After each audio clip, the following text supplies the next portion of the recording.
Hello everyone, Eric Marks here again with findingmiddleearth.com, and today I was just thinking it's been a little while since we've sat down to do a quick post-processing tip. So today I'm going to show you just a super simple tip in Photoshop on how to give your landscape photos that extra little bit of mood. Maybe you've already finished processing it, dodging and burning, you've done everything, and it just needs that little bit of mood. Hopefully this will help you out. There's another way you can do what I'm about to show you in Lightroom and Camera Raw that we've all known for a long time, but this way allows you to control it a little better. So hopefully you'll like this. Before we get started, I do want to plug something real quick that I haven't plugged in a while. My landscape photography course and the post-processing and exposure blending course. It's over 10 hours of video, and it's still at $25. It's the regular price that I released it at was $99. And honestly, I've kept it at $25 for about 6 or 7 months because I just want you guys to be able to have this at an affordable price. And it's not all about making money.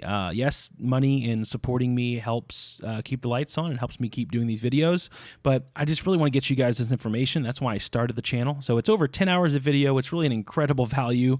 It's the biggest, longest, best course I've ever made. It teaches you everything you need to know about Photoshop, and it's only $25. So head over to findingmiddleearth.com/store and check that out. So let's go ahead and dive into Photoshop and take a look at this. All right, so this is actually a photograph that I just finished processing yesterday, and it is completely done. And I've done this effect that I'm about to show you already on this photo once, so we'll do it again today just for training purposes. But believe it or not, I know I'm going a little off topic, sorry, but believe it or not, this photo is actually a 13-image focus stack. This was a really beautiful little scene, and I wanted everything to be in nice, sharp, detailed focus. I loved this rock. I liked the way the light was hitting it. I liked the way the moss was being illuminated. So I knew I had to do a focus stack because I wanted this rock in super sharp detail and to just kind of fade off into the waterfall. So if we zoom in here, I'll just quickly show you what focus stacking can do for you. Insane Nikon D850 detail in every little inch of this thing, all the way from the rock out to the rocks on the side here, and even the very distant rocks and very distant waterfall, all in perfect tack sharp focus all the way across.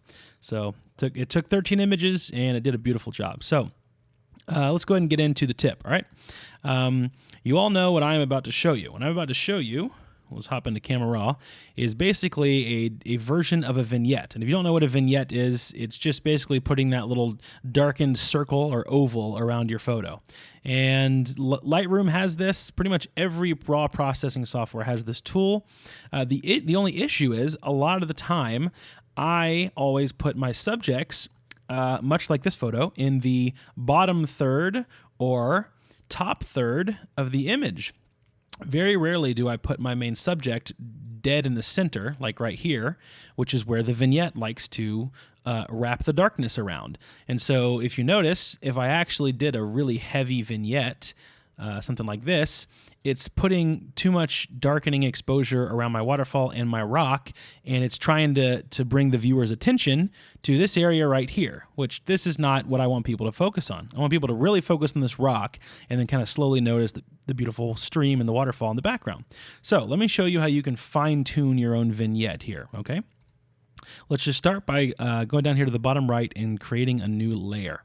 Then we're going to hop over here to the lasso tool, which is going to allow us to draw a selection. And here is where you're creating your own vignette. So think about this when you're drawing your shape. What do you want to be in this circle of light, and what do you want dark around it? So instead of drawing a perfect oval like that the Camera Raw and the Lightroom vignettes do, I'm just going to cut it a little short. I'm going to cut it right across this waterfall, kind of hang over these rocks here, and then maybe clip into these rocks a little bit, and then clip down, kind of a sharp turn. Just come around the bottom of this rock, maybe clip into some of these on the side, and then we'll reconnect about there. Now look, that is nowhere near a circle or an oval. It's a really funky selection, but that is going to be our vignette. So let's show you how to do it here. So this is a selection now. You see the little marching ants? Because we've made this a selection, that means we can go to a mask or an adjustment layer, which have masks, and apply this selection to that mask. So the second that I click on any of these adjustment layers, that selection will be applied to the adjustment layer's mask. So I'm going to click a levels adjustment. You can see the selection on the screen went away, and now the selection has been applied to the levels adjustment mask. And if we option click that, you can see that is what our levels adjustment is going to affect right now. There's only one issue. White reveals and black conceals. So we need this flipped around. We don't want the effect to be in the circle. We want the effect to be out of the circle. So let's just quickly hit Command I, and that inverts it. So all we have to do now is create our point of interest by taking the levels adjustment, cranking down the midtones, adding some contrast. We can bring in the blacks here. We can really, and I wouldn't go this far, but I'm just doing this for demonstration purposes. I want to show you what this looks like. So that is how our vignette looks like. Now you can see the problem already, I'm sure. Let's zoom in and show you. Look how sharp the edges are on our selection. You can see the lines where we have drawn that shape in that vignette. So we can easily fix this with two ways. We can either take the mask, go up here to filter, and we can get one of these Gaussian blur filters and just blur it, or you can try feathering, and feathering typically works pretty good 99% of the time. So you make sure the mask is selected here on the levels adjustment and just crank that feathering up. And you can keep going as much or as little as you want. And when you're at your desired feathering, which mine's going to be somewhere around 550 pixels, look at that. It's just a nice soft blur, but the cool thing is, because of our selection, none of the rock and none of the waterfall are being affected by that darkened exposure. And then, of course, at the end, you can take your opacity on the layer, and you can just kind of ease it in how you want. And it's super simple. But here is, to take it a step further, an even cooler part about this. Because this is a mask, we can actually hit our brush, get our brush key by hitting B on the keyboard, making a real nice soft brush. You can put the opacity down, maybe in the 50s. And if we're painting with a black brush, so hit your X key to toggle between white and black, painting with a black brush, we can actually paint away some of that effect, some of that levels adjustment. So let's get a big brush, and maybe we can paint it away a little bit here in the corner. And what we're doing is just kind of dappling the natural light back in. So basically we're kind of dodging and burning all over again, but we're doing it with just this little vignette that we created. I'm just kind of dappling the light back in the back, and maybe we'll just kind of dapple some light back in on the edge of these rocks. But we're not going to go too far because we don't want to ruin the mood. I think darkening the shadows to an extreme point sometimes, especially in this photo, really works. It helps to really focus your attention.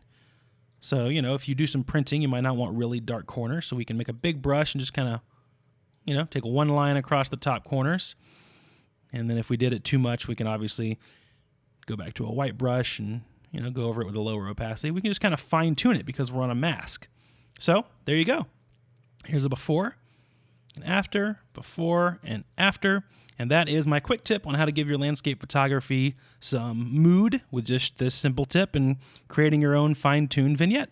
So I hope you guys liked that one. Thanks for watching, and I'll see you guys in the next one.